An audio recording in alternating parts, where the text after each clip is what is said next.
Bismillahirrahmanirrahim. Assalamualaikum warahmatullahi wabarakatuh.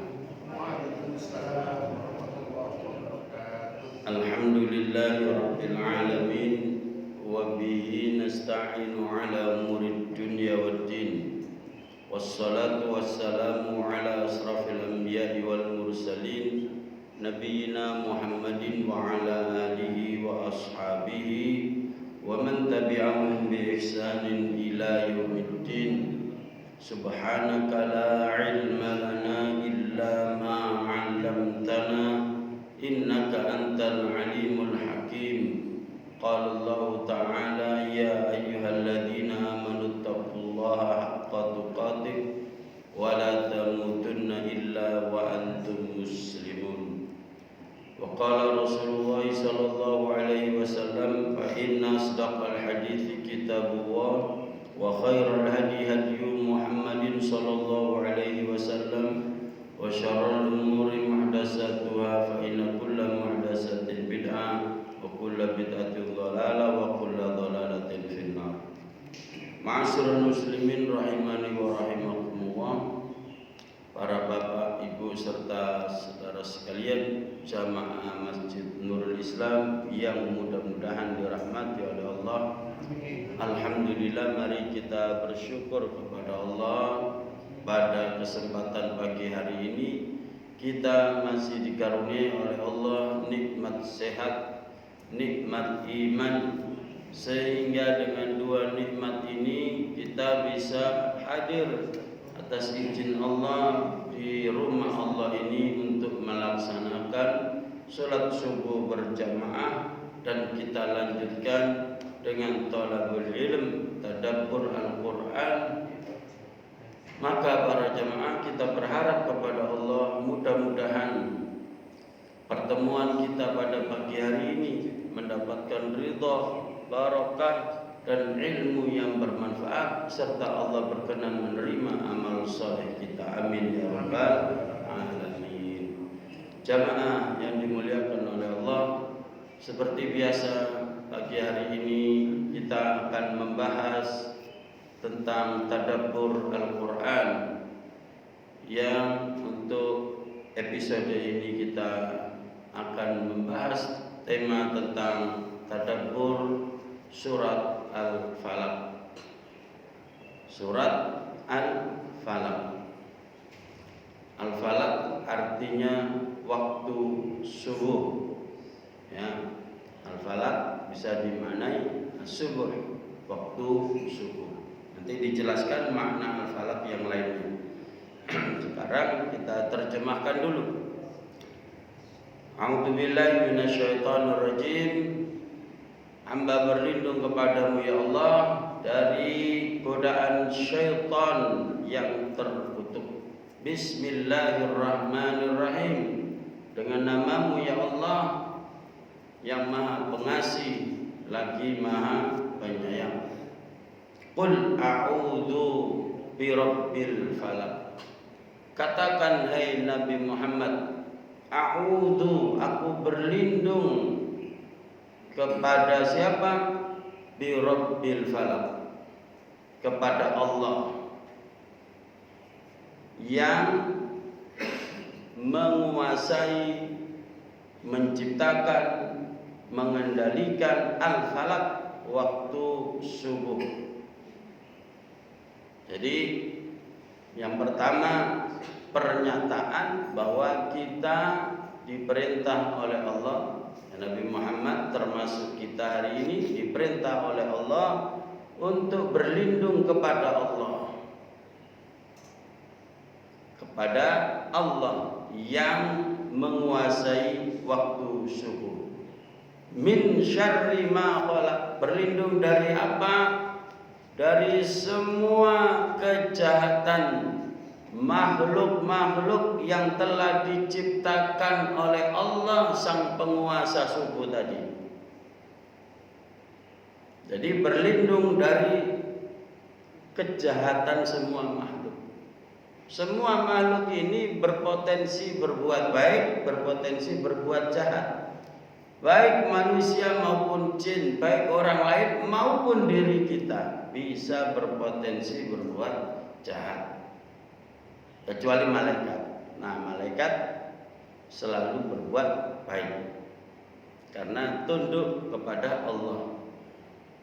Wa min syarri ghasiqin idza waqab, dan dari kejahatan apabila malam itu sudah gelap gulita. Jadi berlindung kepada Allah yang kedua dari jahatnya atau kejahatan yang terjadi pada waktu malam. Kira-kira Bapak Ibu, kejahatan banyak siang hari atau malam hari? Malam, ya, dimanapun kapanpun. Karena apa? Waktu malam itu orang banyak yang istirahat, sehingga keluarlah setan jin, setan manusia bergentayangan, beroperasi ketika manusia dalam keadaan lemah, istirahat. Makanya sebelum kita istirahat itu semua harus dikondisikan. Rumah di pintunya, jendelanya harus ditutup rapat. Bahkan Rasulullah menganjurkan ketika adzan maghrib itu sudah mulai ditutupi semua, sambil baca bismillah, supaya tidak ada makhluk yang jahat masuk ke rumah kita, baik jin maupun manusia. Tutup rapat semuanya. Kemudian kata Nabi, kalau ada api supaya dimatikan, ya, kompor, lampu itu personifikasi api yang nggak dipakai, penerangan dimatikan karena banyak kejadian kebakaran, ya, lupa matikan lampu yang nggak digunakan, lupa matikan kompor, naudzubillah min dzalik. Semua terjadi ketika manusia sedang tidur di malam hari. Min syarri ghasiqin idza wa min syarri naffatsati fil 'uqad, dan berlindung kepadamu ya Allah dari tiupan pada buhul-buhul, pada media sihir yang ditiupkan oleh para dukun, terutama dukun perempuan. Naffatsat itu ditiupkan oleh nenek sihir. Gitu kalau bahasa kita lebih gampangnya itu nenek sihir. Makanya tidak ada kakek sihir, Bu, ya. Jadi tukang sihir wanita itu ampuh, ya. Namanya Ning siapa atau Jeng siapa, macam-macam banyaknya. Kedoknya itu Nyai siapa, bahkan berani pakai kedok Nyai, kadang juga ustazah. Tapi tukang sihir, ya, cirinya gampang, ya. Kalau penyembuhannya itu memakai metode alternatif, ya, yang di bidang medis, ya, katakan dalam tanda kutip, tetapi yang dipakai tidak syar'i, yang dibaca bukan ayat-ayat Al-Quran, tetapi Al-Qurannya itu justru ditulis, terus kemudian dimasukkan ke gelas, nanti gelasnya ini airnya diminum. Nah, itu metode-metodenya tukang sihir seperti itu. Gampang. Jadi yang bikin raja-raja, yang bikin jimat-jimat itu pasti tukang sihir. Nah, begitu para jamaah. Naffatsati fil 'uqad. Wa min syarri hasidin idza hasad. Dan hamba berlindung kepadamu ya Allah dari kejahatan orang yang hasad ketika dia sedang melancarkan, mengekspresikan kehasadannya. Hasad itu iri, dengki, tidak senang melihat kita sukses. Dia nggak senang kalau lihat orang lain itu senang. Ya, jadi bahasanya SMS singkatannya, susah melihat orang senang. Sebaliknya, dia senang, bahagia melihat kita yang dihasati menjadi susah. Senang melihat orang susah. Maka ini penyakit hati para jamaah. Maka sebelum kita mencari-cari siapa yang hasad kepada orang lain, kepada kita, lebih baik kita membersihkan penyakit ini dari diri kita sendiri, supaya doanya ini atau ayat ini tidak bandul ke kita.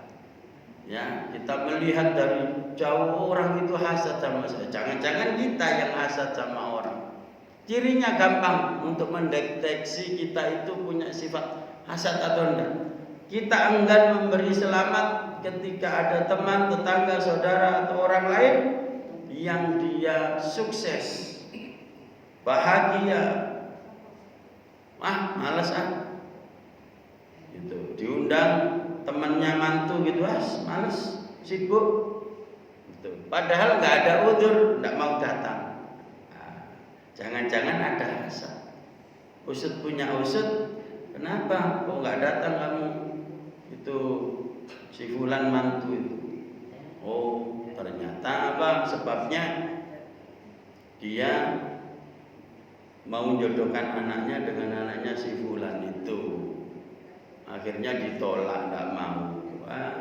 Akhirnya dapat orang lain. Ketika dapat orang lain nikah diundang, nggak hadir. Nah itu hasad di antaranya. Contoh kecilnya seperti itu.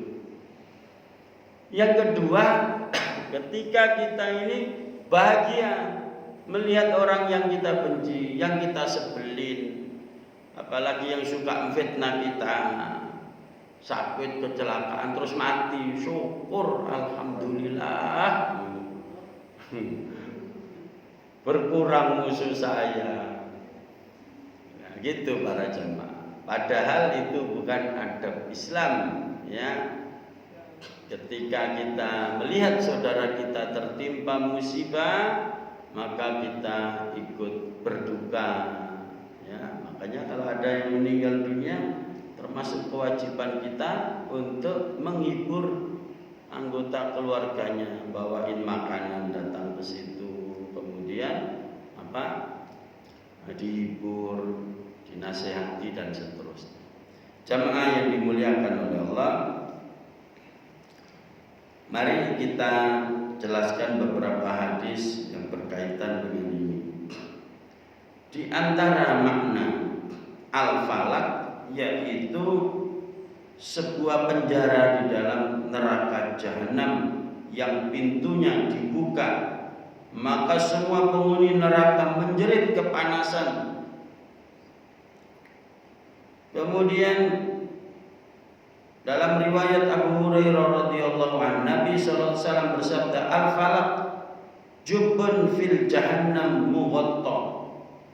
Sebuah sumur di dalam neraka jahanam yang mempunyai penutup.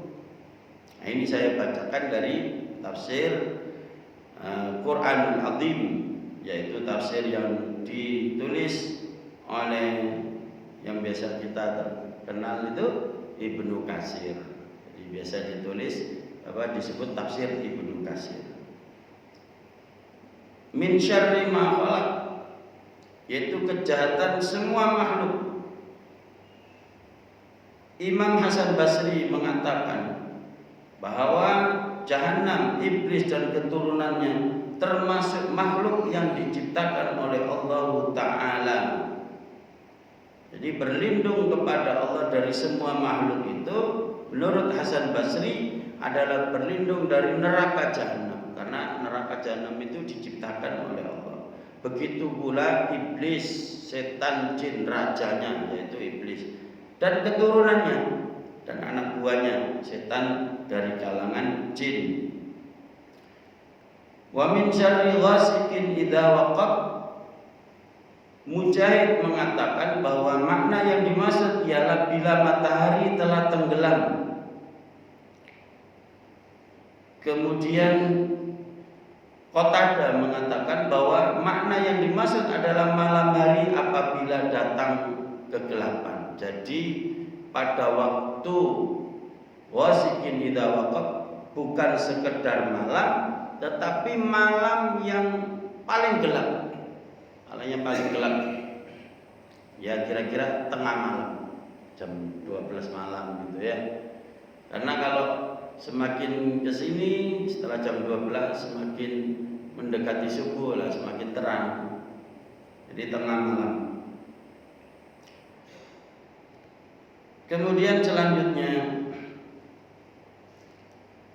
Rasulullah bersabda, ta'awwadhi billah min syarri hadzal ghasiqi idza waqab. Mohon perlindunganlah kalian kepada Allah dari kejahatan apabila rembulan telah tenggelam. Jadi malam kalau nggak ada rembulan, nah berarti malam yang gelap gulita. Bukan pada malam bulan purnama.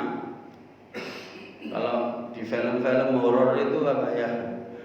Waktu kita masih kecil itu film horor itu ditampilkan waktu bulan purnama itu ada sundel bolong, ada Nyi Roro Kidul, itu keluarnya kalau bulan purnama. Tidak cocok dengan dalil ini, ya dengan Al-Quran ini. Jadi justru kalau ada rembulan terang itu malah nggak keluar itu setannya. Ya, kejahatan itu dilakukan oleh setan jin dan manusia. Cari waktu yang gelap. Ya, cari waktu yang gelap. Karena kegelapan ini dari setan gitu. Disenangi oleh setan. Maka jangan suka yang gelap-gelap. Ya, apalagi ditanya orang, gimana si fulan itu kabarnya? Tahu gelap begitu. Ya kan sering Pak gitu, anak-anak muda itu tahu gelap karena memang nggak ngerti itu. Termasuk hal-hal yang disukai oleh syaitan, kegelapan. Kemudian selanjutnya ta'awwadhi billah min syarri hadzal ghasiqu idza waqab. Sama artinya. Kemudian wa min syarri nafatsati fil 'uqad. Mujahid, Ikrimah dan penafsir yang lainnya menyatakan bahwa apabila wanita-wanita penyihir itu menghembuskan sihirnya pada buhul-buhulnya, yaitu media sihirnya, itu biasanya ditali dengan rambutnya orang yang disasar. Jadi ibu-ibu, kenapa kalau ibu-ibu mandi kemudian keramas, kemudian rontokannya itu dianjurkan untuk disimpan? Ya, maksudnya itu diambil gitu, nggak sembarangan. Takutnya itu kalau ada orang yang tidak senang diambil kemudian dibawa ke dukun sebagai media untuk nyihir kepada yang disasar itu. Na'udzubillah min dzalik. Itu yang paling ampuh medianya ya rambut. Ya. Jadi nggak tahu itu pakai ilmu sihir model apa. Jadi kayak tes DNA gitu ya. Jadi pakai rambut diambil darahnya gitu kan. Nah, rambut itu yang ampuh. Dan yang kedua keringat. Sebenarnya keringatnya, tapi yang diambil itu pakaiannya, pakaian dalam. Ya, pakaian yang terkena keringat pokoknya, yang langsung nempel ke kulit. Nah itu yang dipakai media, pakai media. Nanti kita sebutkan dalilnya ya tentang peristiwa yang mengenai Rasulullah SAW itu. Rasulullah juga pernah terkena sihir. Nabi Shallallahu Alaihi Wasallam dalam hadis disebutkan malaikat Jibril datang kepada Nabi lalu bertanya, "Hai Muhammad, apakah engkau sakit?" Nabi Shallallahu Alaihi Wasallam menjawab, "Ya." Maka Jibril mendoakan, malaikat Jibril mendoakan, "Bismillah, urqika min kulli da'in yu'tik." Ini termasuk yang kita baca ketika kita menolong orang untuk sembuh dari sihir, ya. Bismillah, dengan nama Allah, ya, hamba memohon kepadamu ya Allah, saya meruqyah kamu. Artinya saya mendoakan kamu dengan izin Allah. Min kulli da'in yu'tik, dari semua penyakit yang mengganggumu.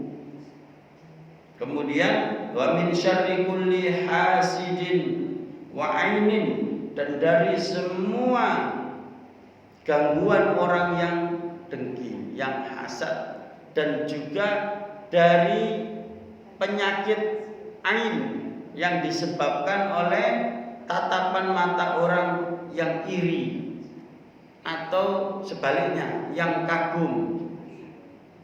Jadi orang iri kalau melihat kepada korban ini atau bahkan kagum mengagumi seorang ini, kemudian orangnya itu dipuji, lalu kemudian orangnya diam saja, tidak mengucapkan Masya Allah, Alhamdulillah. Misalnya ada seorang dipuji ketika bertamu ke rumah, misalnya muji, "Ya Allah, habibie ngamu ya, dik sugih awakmu saiki. Suwe dak ketemu 30 tahun." Temannya sekolah. Sampai harus mulai itu, wah, cocok iki utang ini. Tapi tidak fokus ke itu, ya, dipuji. Kemudian ada cucu kita keluar atau anak kita keluar, "Iki putumu tadi, Masya Allah, ganteng ya, lucu nih." Terus kita diem tok, bisa jadi nanti malam si cucu ini bisa sakit. Barang-barang juga begitu, Pak. Harus kita, Masya Allah, saya pernah lupa dan saya alami sendiri. Saya itu kan sering gonta-ganti mobil, ya, karena kebutuhan. Kalau tidak butuh ya tidak naik mobil, apalagi di Surabaya macet ya, nak pakai motor. Karena kebutuhan luar kota, ke Pasuruan, ke Pondok. Jadi seminggu itu bisa 2-3 kali. Nah, itu ketika ganti itu, ya takmir masjid itu, bilang gini, "Ustaz, mobilnya ya bagus ya. Mobil lama sebenarnya. Ini irit ini Ustaz, dipuji-puji." Saya bilang, "Alhamdulillah, ini baru dapat Pak 2 bulan. Alhamdulillah bisa dipakai kaki ke sana kemari." Gitu toh. Saya lupa bilang Masya Allah. Saya pakai hari Ahad berangkat ke Pasuruan, Kemis balik ke Surabaya. Nyampe kan masuk tol Purwodadi, baru nyampe tol ini Pandangan.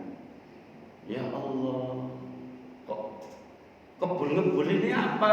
Ternyata di kapnya itu sudah airnya meluap-luap, berarti bocor ini selang pipa radiatornya.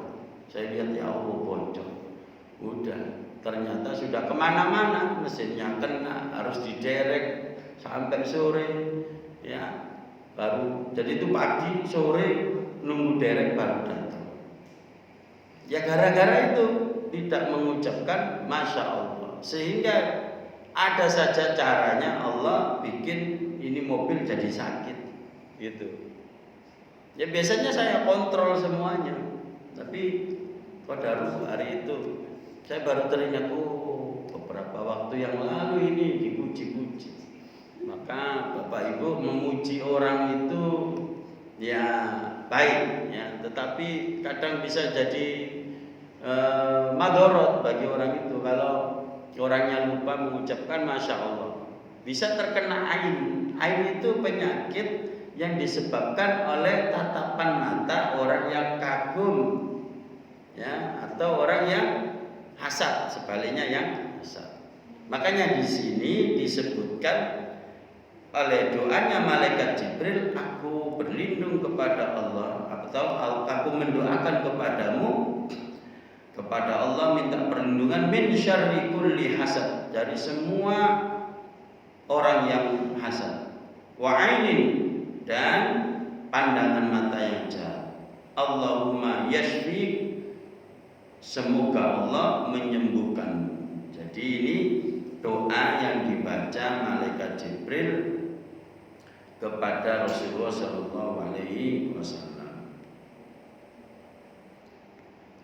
Dalam hadis yang sahih disebutkan Rasulullah bersabda, ya Aisyah, wahai Aisyah, a'limti annallaha qad aftani fi mastaftaituhu fi. Tahukah engkau bahwa Allah telah memberiku nasihat tentang masalah yang aku telah memohon petunjuk darinya mengenai masalah itu. Kemudian atani rajulan, datang kepadaku dua orang laki-laki, faqa'ada ahaduhuma 'inda ra'si wal akharu 'inda rijlah. Dua orang ini yaitu malaikat yang menyerupakan diri menjadi manusia. Jadi malaikat itu Bapak Ibu bisa berubah bentuk menjadi manusia, datang kepada utusan Allah. Biasanya seperti itu. Jadi para nabi, para rasul. Jadi Nabi Muhammad SAW ini pengalaman bolak-balik, ketemu dengan malaikat bentuk manusia, juga ketemu dengan malaikat bentuk aslinya. Malaikat Jibril itu pertama kali menerima wahyu itu bentuk aslinya, makanya ketakutan. Nah ini malaikat yang menyerupai manusia, menjelma jadi manusia. Satu duduk di kepalanya, dekat kepala, Rasulullah berbaring kan sakit. Yang satu di dekat kakinya, kaki Rasulullah SAW. Faqala alladhi 'inda ra'si lil akhar, ma balu rajul? Qala madbub. Qala man tabbab? Qala Labiyad bin A'sam, rajulun min bani Zuraik, Khalifah Yahud, kana munafiqan. Malaikat yang duduk di dekat kepala itu bertanya kepada yang lainnya, berarti yang dekat kaki, mengapa laki-laki ini yang dimaksud Nabi Muhammad sedang terkena sihir. Kemudian bertanya lagi, siapa yang menyihir? Disebutkan namanya Lubaid bin A'sam, seorang laki-laki dari Bani Zuraik, yaitu gerombolannya orang-orang Yahudi. Jadi grupnya orang Yahudi, dan dia orang munafik yang berada di dekat kepalanya. Bertanya lagi, dengan apa disihirnya? Yaitu dengan sisir dan rambut.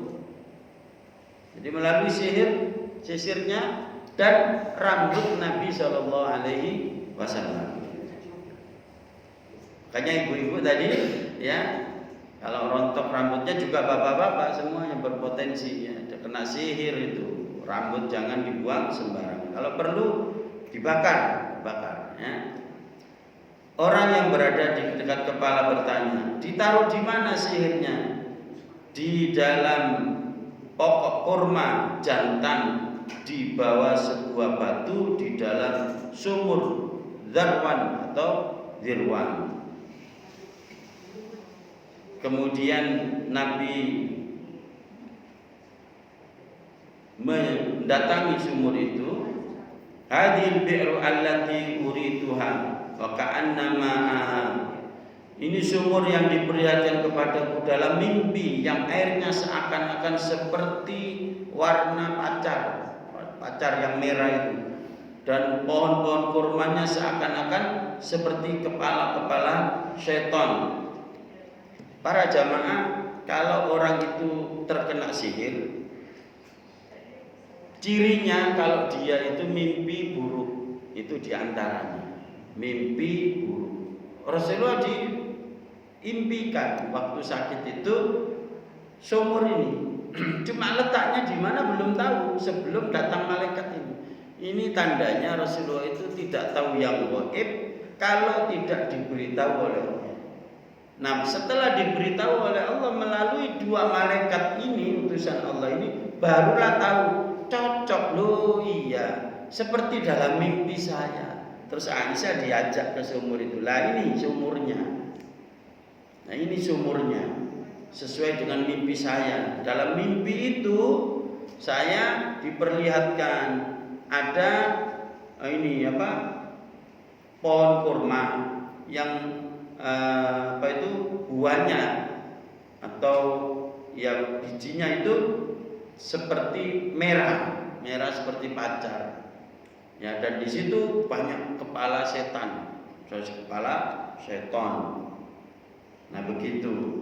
Jadi ini ketika Rasulullah sudah sembuh, Rasulullah mengajak Aisyah ke sumur itu. Dalam riwayat yang lain, yang mengambil di sumur Darwan itu Ali bin Abi Thalib, disuruh oleh Nabi untuk mengambil, kemudian dimusnahkan.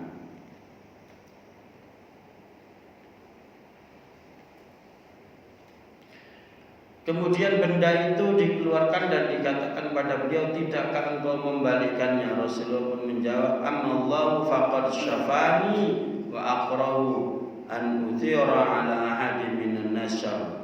Ingatlah, demi Allah, sesungguhnya Allah telah menyembuhkan aku dan aku tidak suka menimpakan suatu keburukan terhadap seseorang. Nah ini Pak. Jadi di dalam Islam itu untuk menangkal sihir, ya, tidak seperti para dukun. Para dukun itu untuk menangkal sihir, sesama dukunnya itu dikirim balik ke orang yang nyerang. Di dalam Islam enggak.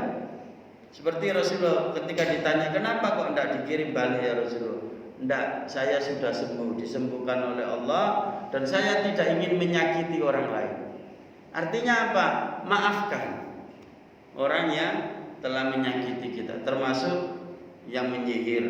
Ya, kita tidak berharap terkena sihir para jamaah, tapi ini adalah pelajaran supaya kita tidak menjadi orang yang sombong. Sama jeleknya, takut terhadap sihir, takut itu juga tidak baik. Berani sampai nantang-nantang, sombong di, ayo sihirin aku, santetan, tak mempan. Nah itu sombong. Itu juga gak bagus para jemaah. Rasulullah saja terkena sihir. Pelajaran bagi kita gitu loh. Kalau Allah menghendaki, apapun bisa terjadi. Karena yang berkuasa itu Allah. Selain Allah tidak berkuasa. Allah bisa memberikan manfaat, bisa memberikan madarat kepada siapa saja yang dikehendaki, termasuk kepada Rasulullah. Lalu kita ambil hikmahnya, jadi berpikir positifnya begini, Rasulullah saja bisa terkena sihir, apalagi saya, kan gitu. Jangan dibalik, oh Nabi kena sihir, tidak mungkin gitu, mustahil, hadisnya dhaif gitu. Bukan gitu cara berpikirnya, ya. Jadi kan ada orang itu yang menolak Nabi, tidak mungkin kena sihir, itu pasti hadisnya dhaif. Ini dalam kitab-kitab tafsir dan kitab-kitab hadis itu sebanyak-banyaknya hadis tentang Nabi terkena sihir itu. Pelajaran bagi kita para jemaah. Sehingga apa? Ketika kan Islam itu komplit, ketika ada orang terkena sihir, ini loh jalan keluarnya. Nabi sudah pernah ngalamin seperti itu dan solusinya seperti ini gitu. Jadi ketika sudah disembuhkan oleh Allah, Ya, di ruqyah misalnya dengan cara ruqyah lalu sembuh, tidak perlu kemudian membalas sihir dikirim balik ke orang yang menyihir. Itu bukan adab Islam para jamaah.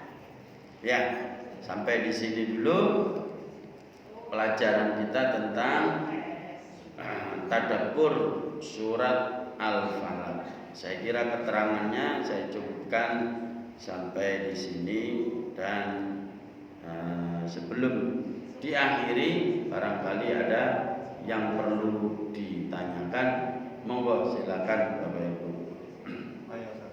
Ya. Assalamualaikum warahmatullahi wabarakatuh. Waalaikumsalam warahmatullahi wabarakatuh. Disampaikan mengenai surat Al-Falaq mengenai subuh.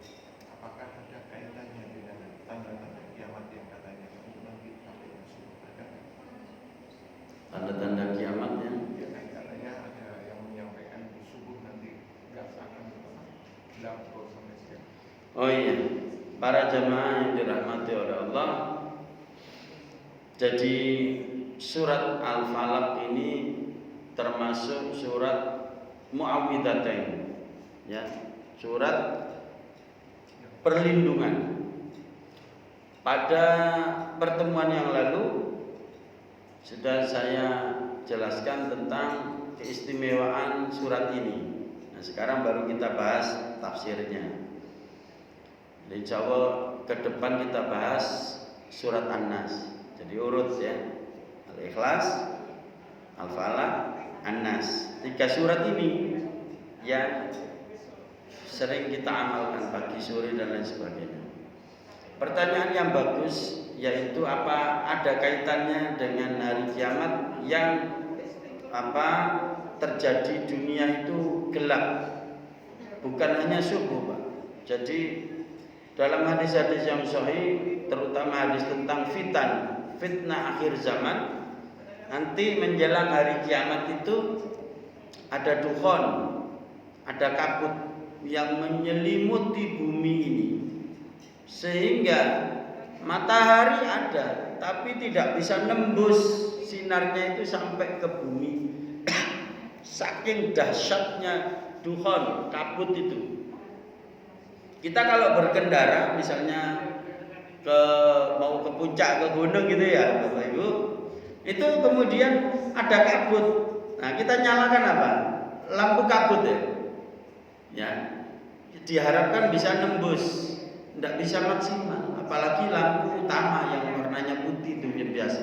Lampu kabut yang kuning itu tidak bisa nembus. Maka paling selamat berhenti dulu sampai kabutnya hilang.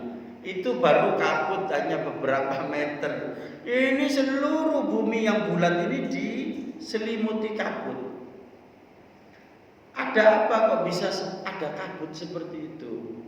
Karena ada benda langit yang jatuh ke bumi, ya, meteor yang jatuh ke bumi, kemudian menimpa bumi, menimbulkan induksi. Semua perangkat elektronik ada tapi tidak berfungsi. Handphone ada tak berfungsi, listrik kabel-kabelnya masih ada tapi tidak berfungsi karena terkena sedot magnet itu. Kemudian terjadi ledakan besar. Nah, ledakan inilah yang menimbulkan banyak kematian dan menimbulkan asap tadi.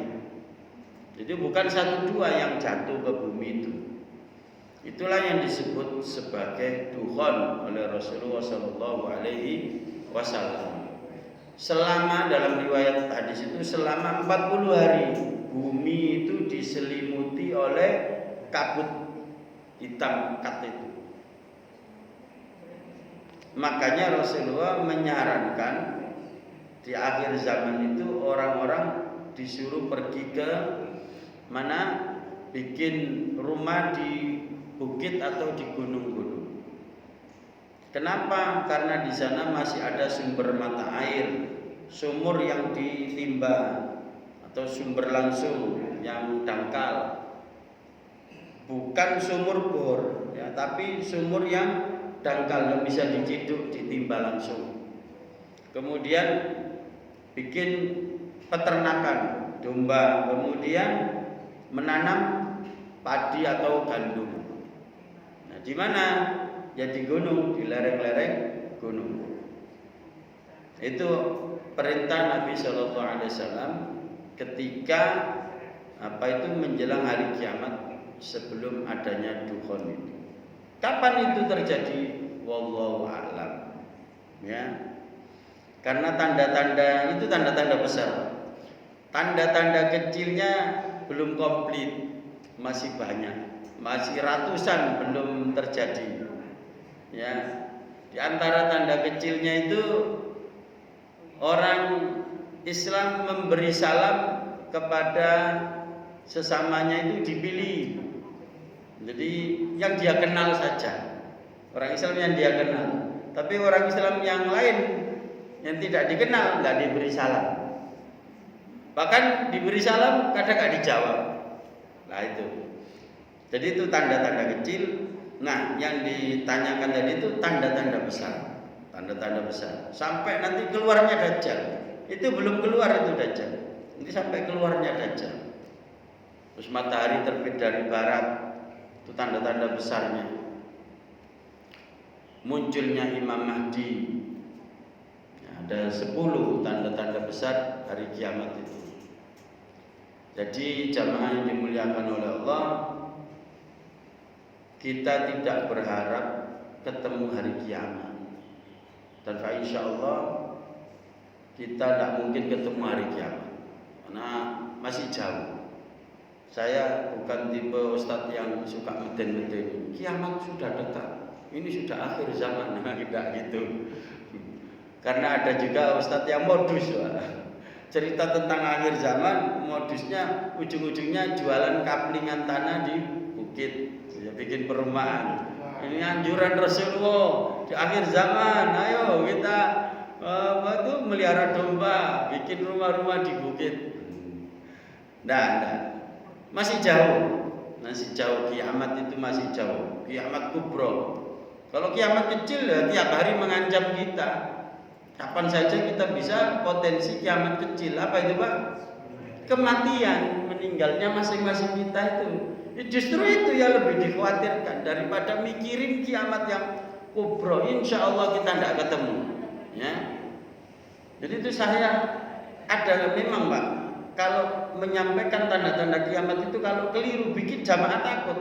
Ada jamaah saya, ibu-ibu bilang ke istri saya, Ustazah, istri saya kan juga ngajar. Itu saya mau balik ke desa. Rumahnya asli sana, Magetan. Saya mau jual mobil saya, rumah saya yang di Surabaya. Saya mau balik ke desa sana di puncak gunung. Ada apa? Enak-enak di kota, suami kerja di kota. Enggak itu katanya Ustadz Fulan itu akhir zaman itu sudah dekat, kiamat sudah dekat.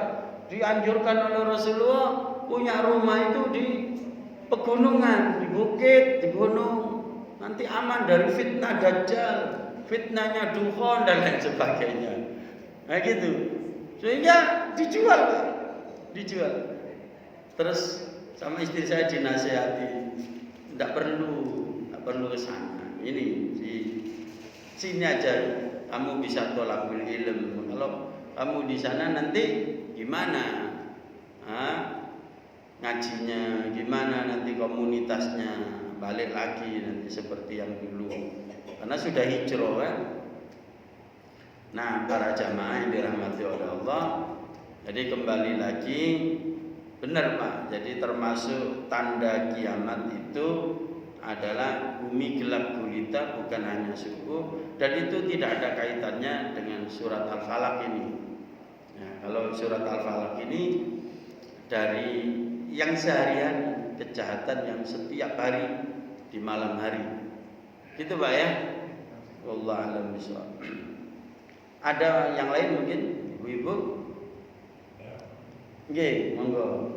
Katanya kalau mendekati akhir zaman itu orang-orang muslim atau yang beriman itu sudah banyak yang tidak ada. Apa betul? Nggih, pertanyaannya bagus. Nggih, sampun Pak. Jadi para jamaah yang dirahmati Allah, sejelek-jelek orang kata Rasulullah adalah manusia atau orang yang mengalami ketemu hari kiamat. Makanya kita berharap tidak ketemu dengan hari kiamat. Itu serusak-rusaknya orang ketika sudah tidak ada lagi orang mengucapkan la ilaha illallah, sudah tidak ada lagi orang Islam, maka terjadilah kiamat. Kalau masih ada satu saja orang yang menyebut Allah, tidak akan terjadi itu kiamat. Pertanyaannya, sekarang umat Islam ini tambah banyak atau berkurang? Tambah banyak, Pak. Justru dijelek-jelekin, umat Islam ini setelah WTC Rubuh itu teroris gini. Loh, justru di sana itu banyak orang masuk Islam. Kitab yang paling laris itu Al-Quran, The Holy Quran. Diborong sama mereka, mempelajari Islam, berbondong-bondong masuk Islam. Gereja justru malah tutup. Belanda dijual gereja, dijadiin masjid. Ya, di Australia juga demikian. Jadi kebangkitan Islam sekarang ini sudah mulai terasa, dan itu termasuk tanda-tanda kiamat juga. Jadi nanti Islam ini berkuasa, kemudian tidak lama, kemudian dikuasai orang kafir lagi, kemudian semakin kafir semakin hancur dunia ini. Nah, begitu para jamaah. Jadi fasenya itu masih panjang. Kita ini kalau menurut Rasulullah SAW pada fase yang keempat, ya, fase yang keempat. Jadi setelah masa kenabian itu fase pertama, masa kenabian. Kemudian yang kedua pengganti Rasulullah, disebut khilafah ala minhajin nubuwah, pengganti Rasulullah yang mengatur manusia dengan metode Nabi Shallallahu Alaihi Wasallam. Yang ketiga adalah apa? Mulkan a'don, raja-raja penguasa yang diktator, ya, yang dolim, tapi masih memakai aturan Allah dalam mengatur rakyatnya itu. Yang keempat, mulkan jabriyan. Nah, ini sekarang setelah tahun 1924. Jadi mulkan adon itu kekhalifahan yang diakhiri oleh dihancurkan oleh Mustafa Kamal. Orang menyebut Atatürk, bapaknya orang Turki. Ya memang dia perdana menteri Turki, ya, Mustafa. Itu fase yang ketiga berakhir. Nah, sejak saat itu sampai sekarang, entah sampai kapan, fase yang keempat. Penguasa-penguasa yang jabrian, kata Rasulullah, yang memasakkan kehendaknya, memasakkan aturannya, dibikin-bikin, kemudian dipasarkan ke rakyatnya. Tidak pakai aturan Allah, semau-maunya dirubah. Ya, dibikin sendiri, benar kan, Pak? Dibikin sendiri aturannya itu, diatur-atur, ini diatur, supaya dirinya berkuasa, supaya keturunannya berkuasa, begitu. Ini disebutkan oleh Nabi mulkan jabrian. Bukan hanya, ya di mana-mana seperti itu, memaksakan kehendaknya. Itu sampai waktu yang ditentukan oleh Allah, kapan, wallahu alam. Jadi 1, 2, 3 sudah, kita sekarang fase yang keempat. Maka ada ustadz yang menyebut ini babak belur namanya. Umat Islam babak belur. Babak belur di sini keempat ini fase yang paling jelek. Yang tidak enak ini umat Islam, didolimi terus. Nah, satu saat nanti pasti fase yang kelima, dan ini yang terakhir. Setelah itu kiamat kubro. Fase kelima apa? Islam kembali menguasai dunia. Nah, begitu para jamaah. Jadi semua yang ada di dunia ini tidak ada yang harga mati, tidak ada. Dulu Islam berkuasa bukan harga mati, menurut kehendak Allah diganti. Nah, sekarang yang berkuasa tidak harga mati, nanti menurut kehendak Allah dikuasai Islam lagi. Habis gitu terus sampai hari kiamat. Nah, begitu para jemaah. Jadi pernyataan panjenengan tadi benar, sesuai dengan hadis Nabi bahwa manusia yang menemui hari kiamat itu adalah sejelek-jeleknya manusia. Tidak ada orang Islam sama sekali. Baru kemudian Allah hancurkan semesta alam, jagat raya. Nah begitu Pak ya. Insya Allah kita berdoa supaya kita tidak nemu hari kiamat. Amin ya rabbal alamin. Yang kita persiapkan itu menghadap kepada Allah, yaitu kiamat kubro ini yang penting. Ini persoalan kita, ya persoalan kita itu. Jadi itu saja para jamaah yang bisa kita bahas pada kesempatan pagi hari ini. Semoga bermanfaat.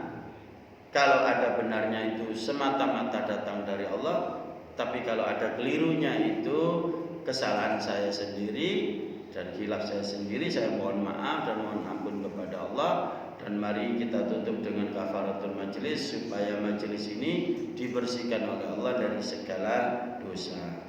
Subhanakallahumma wa bihamdika asyhadu an la ilaha illa anta astaghfiruka wa atubu ilaik. Assalamualaikum warahmatullahi wabarakatuh.